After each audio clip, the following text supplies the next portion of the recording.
Good morning, everyone. So next topic is determination of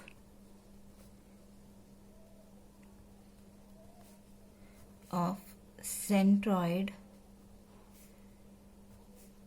by using first principle or by using the concept of moment. Okay. So this is our next thing that as I told in the previous video, the next thing that we need to do is we need to find the equation for x bar and y bar, which are the coordinates of G, where G is a centroid. Okay, for this the first step is we need to consider some plane figure. I'm taking it a regular figure, okay, whose area is A, and then I am drawing two axes here, which will be considered as reference axis, and the centroid of this is suppose marked here. This is x bar comma y bar, so this distance will be obviously y bar and this distance will be obviously x bar.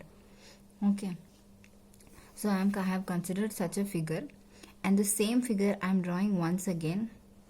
Okay, and I am dividing this figure into many smaller areas, which totally makes this bigger area.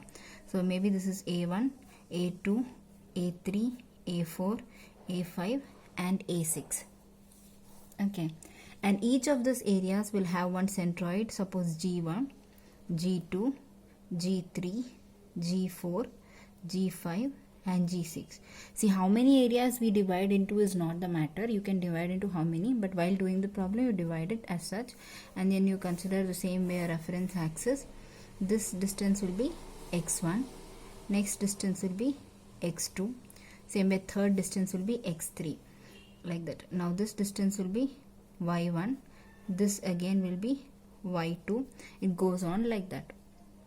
Okay, so the first thing that you have to do here is, suppose I am taking the moment of all these areas with respect to y-axis first. Okay, so moment of all areas about y-axis.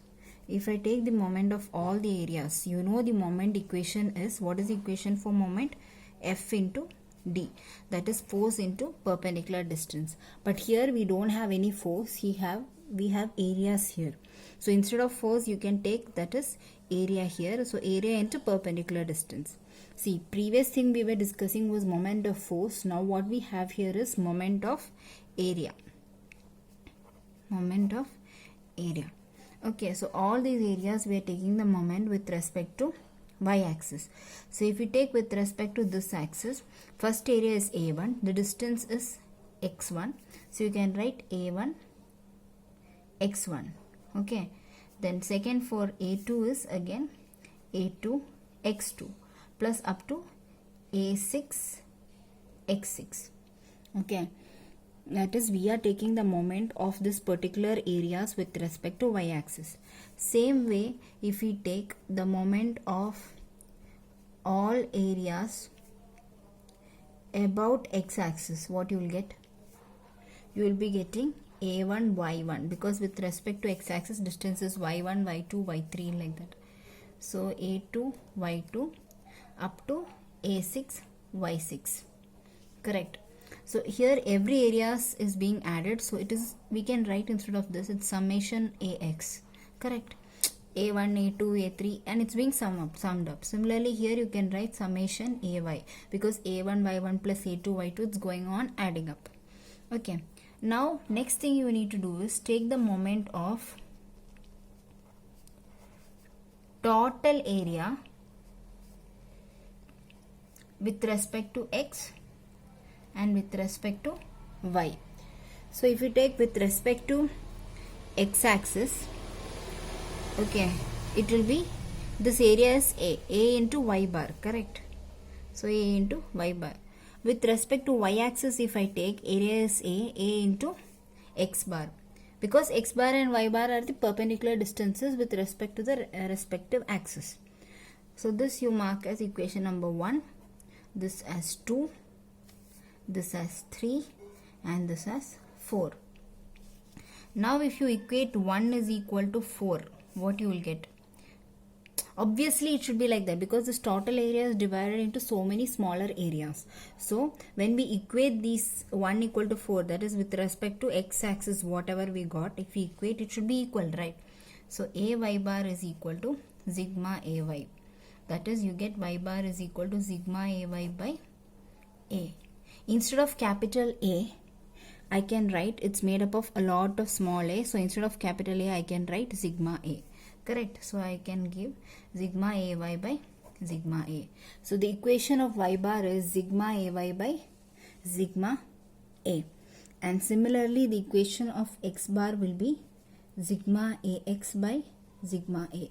If you do the same repeating, equating 3 and 2 and 3. Okay. So this is what you will get here. What we did is we took the moment of each area with respect to x and y axis, and we took the moment of total area with respect to x and y axis. And as per Varignon's theorem or whatever concept it is, it should be equal, right? Common sense, it should be equal. So we have equated and we got the equation for x bar is sigma ax by sigma a and y bar is sigma ay by sigma a. Remember this equation throughout because it is required to find out the centroid of unsymmetrical figure. Symmetrical, I already told, it will be in the center. So divided by 2, it's very easy to do. But if it's unsymmetrical, we need to use these equations to find the centroid. I hope this concept is clear. So we are deriving the centroid with respect to or by using the first principle or the moment concept. Thank you.